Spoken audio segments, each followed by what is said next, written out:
এইবাৰ আমি এটা নতুন আঁচনি দিছো বাজেটত। আঁচনিটোৰ নাম হল নিযুত মইনা। নিযুত মানে 10 লাখ। ঠিক আছে।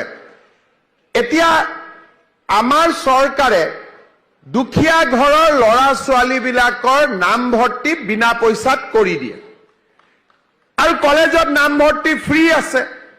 কিন্তু নামভৰ্তিটোহে ফ্ৰী, কিতাপ কিনিব লাগিব, কলেজত অহা যোৱা কৰিব লাগিব।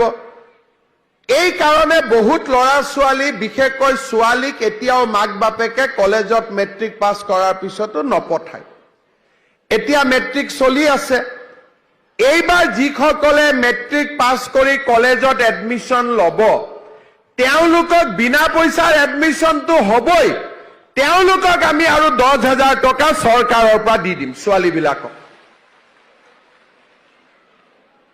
আৰু যিবিলাকে হায়াৰ ছেকেণ্ডাৰী পাছ কৰি কলেজত এডমিশ্যন ল'ব গ্ৰেজুৱেশ্যনৰ কাৰণে, তেওঁলোকক আমি 12,500 টকা দিম।